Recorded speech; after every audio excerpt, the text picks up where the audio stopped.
who are those that fasting is obligatory upon them?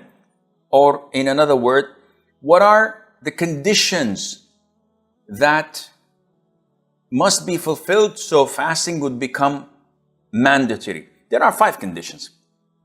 Condition number 1, you have to be Muslim in order for you that your fasting is accepted and it's obligated. Number 2, to be accountable. In Arabic, we call it a taklif. And taklif means that you have to be sane and adult. What do you mean by sane? Which means that anyone who's insane, someone who does not have control over his actions or thought, someone who's lost his sanity, is not obliged to fast. And likewise, a child who did not reach the age of puberty. And the evidence, where do you bring this from, Sheikh? Well, it's crystal clear. The Prophet said, ﷺ, the pen, which means the accountability pen, that registers your good deeds and bad deeds. The pen is uplifted from 3. Someone who's asleep until he wakes up. Someone who's insane until he regains his sanity. And a child until he reaches the age of puberty.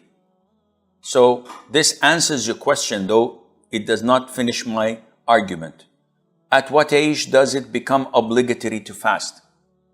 When the child becomes an adult, he's obliged to fast. It's mandatory upon him to fast. Oh, Sheikh, does this mean that a child does not fast? Because a boy may reach the age of puberty when he is like 13 or 14 years of age. So he doesn't fast? I said, no. He's obliged to fast when he reaches the age of puberty. It doesn't mean that we do not teach him how to fast and train him how to fast earlier on. Can you explain? Yeah, sure. The Prophet says, ﷺ, order your children to pray when they are 7 and beat them when they are 10. They have not reached the age of puberty. They're not accountable. Yes, but this is part of the training. From 7 to 10, 3 years, I do not lay a hand on the child. Come, son, let's pray. Come pray, I'll give you chocolate. Come with me to the masjid. Oh, people are asking about you. Encouragement. A little bit of intimidation, but no punishment at all. For 3 years. So, this doesn't mean he's accountable, but this is a training. Likewise, the children.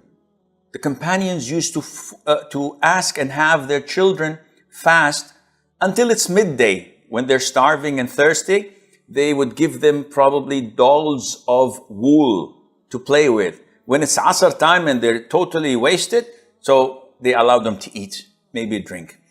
Next year, the period would be longer. 3rd year, they're okay. Is it obligatory for them to fast? No, it's not. You should train them. But what is the appropriate age to train them? It differs. Because such a training depends entirely on their endurance and their tolerance. I have one of my grandchildren who's 8 years of age. When she started to fast, she was 8 and she fasted the whole of Ramadan. MashaAllah, no problem. Not a single day missed. Not feeling fatigue, not crying and whining. And I have another grandson who's like 11 years of age and he often breaks his fasting. He can't tolerate it. So it depends on the tolerance of the person. All what we do is encourage them, give them good words of praising, etc. until it gets into the system, and then inshallah it will be normal.